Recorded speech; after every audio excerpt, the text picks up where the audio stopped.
hôm nay lại ồn ào nữa rồi. John chuẩn bị đưa con gái lớn vào thành phố để kiểm tra sức khỏe. Nhưng vợ bé không chịu bỏ lỡ cơ hội này. Cô ta cố tìm đủ lý do để làm phiền John và nhất quyết đòi đi cùng. Trước sự dây dưa vô lý đó, John kiên quyết từ chối, nói rõ sẽ không đưa cô vào thành phố.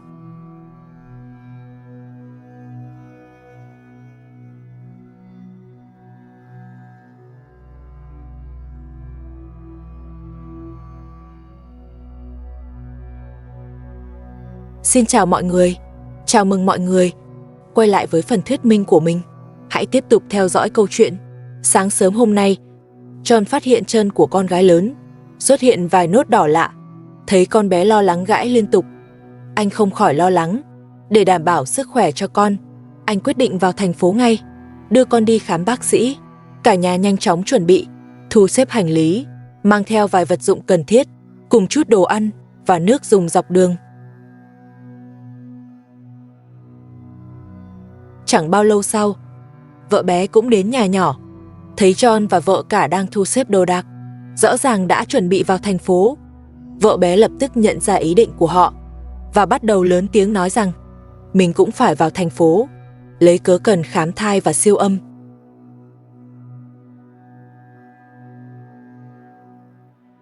Vợ bé không chịu dừng lại, cô ta vẫn nói liên tục, nhấn mạnh bụng mình đã rất lớn và nhất định phải đi khám. Giọng điệu đầy vẻ hiển nhiên, như thể không nhận ra yêu cầu của mình là thiếu hợp lý. John bị làm phiền đến mệt mỏi. Nhìn dáng vẻ cố chấp đó, anh cố giữ bình tĩnh, kiềm chế cảm xúc và nói bằng giọng chắc chắn, đủ rồi vợ bé, hôm nay không có thời gian, để lúc khác rồi nói. Nhưng cô ta như không nghe, vẫn tiếp tục bám theo. John tức giận liền đuổi cô đi.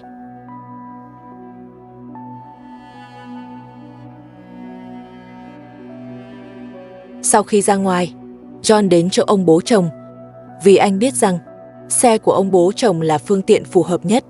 Nhưng vợ bé phớt lờ lời khuyên, cứ đi sát phía sau.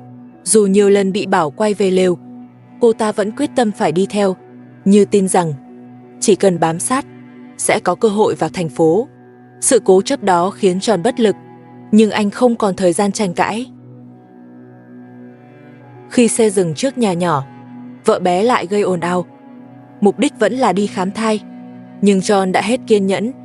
Anh bước tới, đưa cô sang một bên và nói dứt khoát, hôm nay tôi chỉ đưa vợ cả đi, không có thời gian cho cô, đừng làm phiền nữa. Vợ bé bị thái độ cứng rắn đó làm cho tức giận, nhưng không chịu dừng lại. Cô ta trút giận lên vợ cả, cố tình gây khó dễ trước mặt John, buông lời mỉa mai vợ cả. Hành vi đó thật quá đáng, không hề để ý đến cảm xúc của John.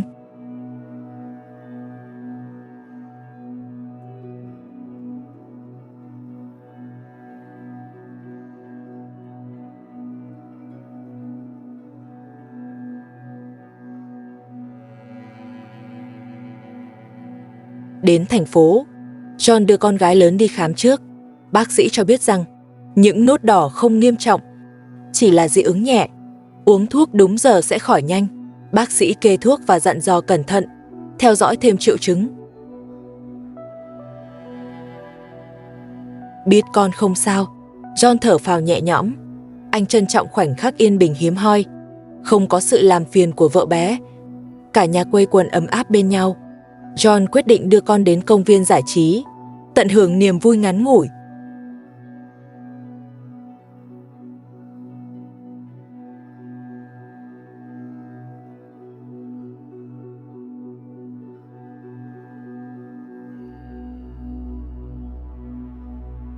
Nhưng vừa về tới nhà, lại xảy ra cãi vã rồi.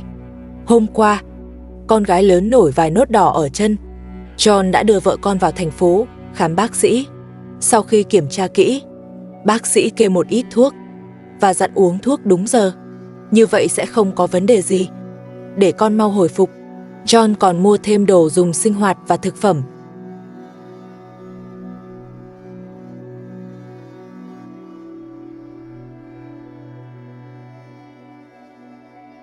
Nhưng vừa về đến nhà nhỏ, vợ bé liền nổi nóng, lớn tiếng với vợ cả và John. Cảm xúc của cô rất kích động, dường như rất không hài lòng. Cô còn yêu cầu để vợ cả ở lại thành phố, đừng đưa cô về nữa. Thái độ vô cùng cứng rắn, khiến John rất bất lực. Anh cố gắng xoa dịu vợ bé, nhưng tình hình trở nên căng thẳng.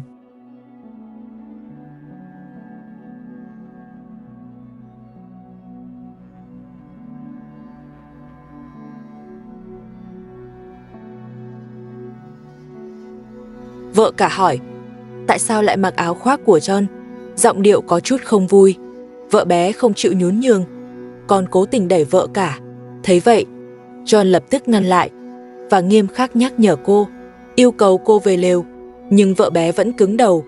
Cô nói mình đang mang thai, lều quá lạnh và điều kiện kém, muốn vào nhà ở. John cảnh cáo rằng, hãy ngoan ngoãn về lều. Ở đó có chăn và lò sưởi. Anh đã chuẩn bị đầy đủ. Ở đó hoàn toàn có thể sinh hoạt. Anh mong cô đừng gây thêm rắc rối nữa.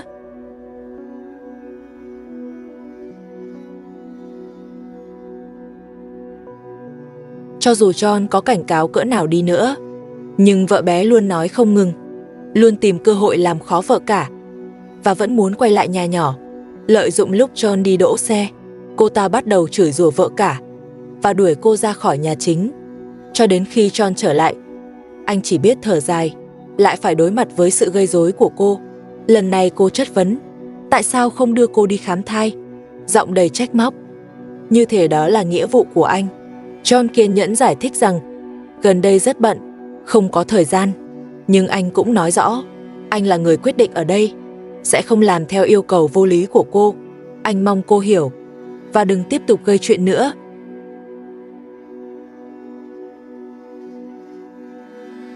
Lần này John không đuổi cô về lều. Anh lấy một ít thức ăn và đồ ăn vặt chia cho cô, nhưng cô lại muốn thêm. John nghiêm giọng quát, đừng ồn ào nữa, không thì sẽ không cho thêm.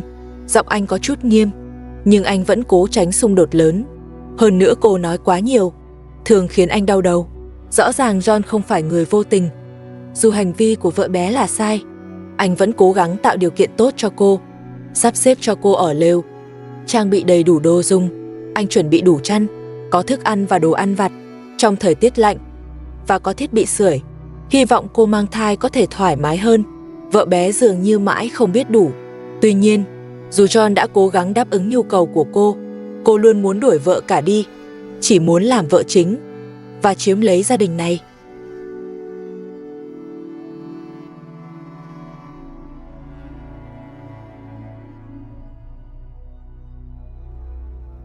Khi John cuối cùng nói với vợ cả về kết quả xét nghiệm thai, mọi chuyện bắt đầu căng thẳng.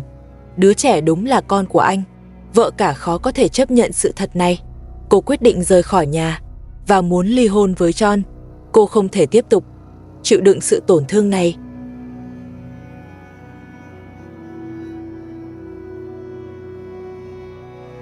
Trưa hôm nay, John cùng vợ và các con ăn trưa, nhưng không khí không hề nhẹ nhàng. Đang dùng bữa trưa hiếm hoi, John nhìn vợ cả với vẻ nghiêm túc. Vợ cả hỏi rằng, vì sao hôm qua anh không đưa kết quả xét nghiệm? Dường như có chuyện quan trọng muốn nói. Thật ra anh đã có kết quả từ sớm. Giọng anh trầm xuống, đứa trẻ đó đúng là con của anh, nhưng anh không dám nói, vì sợ em buồn. Anh chưa từng muốn lừa em. Anh yêu em hơn bất kỳ ai.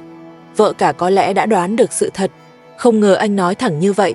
Khi nghe anh thừa nhận, cô im lặng.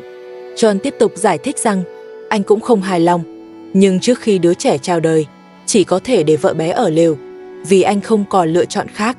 Anh mong vợ cả hiểu hoàn cảnh của mình, nhưng vợ cả vẫn im lặng, dường như đã quyết định chuẩn bị rời đi. Cô nói sẽ không ở lại nữa, bắt đầu thu dọn hành lý, thậm chí nhắc đến chuyện ly hôn. John vô cùng bất ngờ, cố gắng giữ cô lại và giải thích. Trong nhà, không khí trở nên căng thẳng. Vợ cả cảm thấy bị tổn thương, trong lòng đầy thất vọng. Cô nhớ lại lần xét nghiệm đầu tiên, sự lảng tránh của John và sự trì hoãn ở lần thứ hai. Tất cả khiến cô nghĩ rằng anh đã không thành thật. Cô không thể tiếp tục chấp nhận điều đó.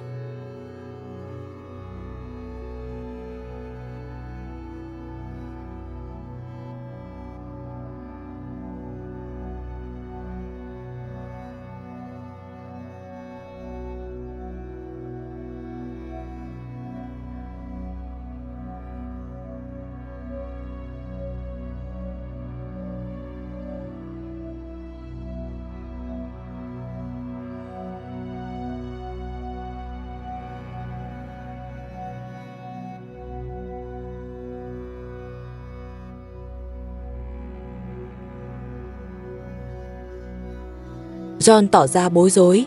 Anh cố giải thích. Anh thừa nhận đứa trẻ là con mình và nhận lỗi vì đã không thẳng thắn. Anh nhấn mạnh rằng đây không phải điều anh mong muốn, nhưng hiện tại chưa có cách khác, chỉ có thể để vợ bé ở lều. Anh liên tục nói mình còn yêu vợ cả, không muốn sống trong bầu không khí thiếu tin tưởng, cầu mong cô đừng rời đi. Nhưng cô đã quyết tâm. Cô tiếp tục thu dọn. John chỉ biết bất lực. Anh cố ngăn cô lại, nhưng cô đã quyết định rời đi, không thể thay đổi được. Ở bên ngoài, vợ bé thấy hai người tranh cãi, trong lòng có phần hả hê. Cô còn xen vào nói rằng mình đã nói từ trước, nhưng cô không muốn nghe nữa. Đứa trẻ là con của anh. Giờ thì đã rõ, không phải cô ép rời đi, mà là vợ cả tự quyết định. Giọng điệu đầy vẻ đắc ý. John càng thêm mệt mỏi. Anh vẫn cố khuyên vợ cả, nhưng cô đã thu dọn xong. Vợ quyết định không thay đổi. Vợ bé vẫn tiếp tục kích động, không cho John khuyên giải. Trên mặt thoáng qua vẻ hả hê. Vợ cả ôm con gái lớn. Cô ta dường như đang hưởng thụ sự hỗn loạn. Vợ cả đã quyết ý ra đi và chuẩn bị rời đi. Ánh mắt kiên định, thể hiện sự thất vọng. Cô bế con gái lớn, khoác hành lý chuẩn bị rời khỏi nơi này. Ánh mắt kiên định và lạnh lùng. Cô tuyên bố sẽ ly hôn với John. Anh nhìn theo bóng lưng cô, giọng nói không còn do dự. Lúc này John không biết phải làm sao, trong lòng đầy lo lắng và bất an. Không biết làm sao để cứu vãn được cuộc tình này. Theo như các bạn thì sao? Liệu vợ cả làm như thế có đúng hay không? Hãy bình luận phía dưới cho mình biết nhé.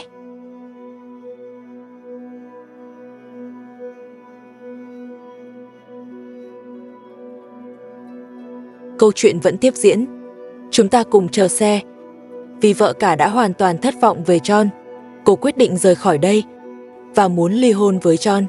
Ông bố chồng nhìn thấy vợ cả mang theo hành lý, ông lập tức đến hỏi chuyện.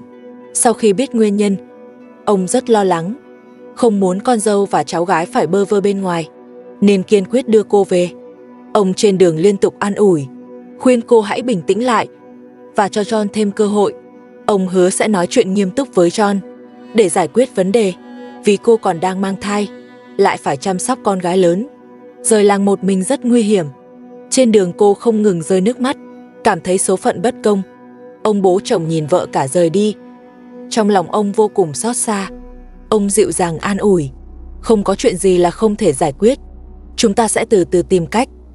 Vợ cả nghẹn ngào kể rằng John đã che giấu sự thật và quyết định giữ lại đứa trẻ, sau này sẽ nuôi dưỡng. Ông bố chồng giữ thái độ trung lập, vì ông hiểu gia đình vốn phức tạp. Ông chỉ lo cho sự an toàn của cô, nên mới đưa cô về, hy vọng cô tạm thời ở lại, chờ mọi việc lắng xuống.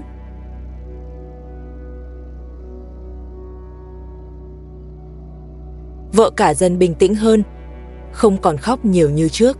Ông tiếp tục động viên, đừng suy nghĩ quá nhiều. Ông nói rằng John vẫn yêu con, rồi nó sẽ hiểu ra. Cuối cùng cô quyết định không rời đi. Ông bố chồng định nấu cơm, nhưng vợ cả nói, con tự làm được, xin ông bố chồng cứ đi làm việc. Cô vốn rất chăm chỉ, không muốn phiền ai. Sau đó, ông ra ngoài tiếp tục công việc. Còn John, khi nào anh mới đến nói chuyện với vợ cả đây? Chúng ta hãy cùng chờ xem. Hy vọng hai người có thể bình tĩnh nói chuyện để giải quyết mọi hiểu lầm. Vì giữa vợ chồng, không nên để mọi việc đi quá xa, càng không nên khiến gia đình tan vỡ. Nhiếp ảnh gia mong rằng họ sẽ sớm tìm được tiếng nói chung để mái ấm có thể bình yên trở lại. Câu chuyện vẫn chưa kết thúc. Chúng ta hãy tiếp tục theo dõi, xem John sẽ làm gì tiếp theo. Liệu anh có thể giữ được vợ cả hay không? Mọi chuyện sẽ còn nhiều biến động. Hãy đón xem diễn biến tiếp theo. Xin cảm ơn.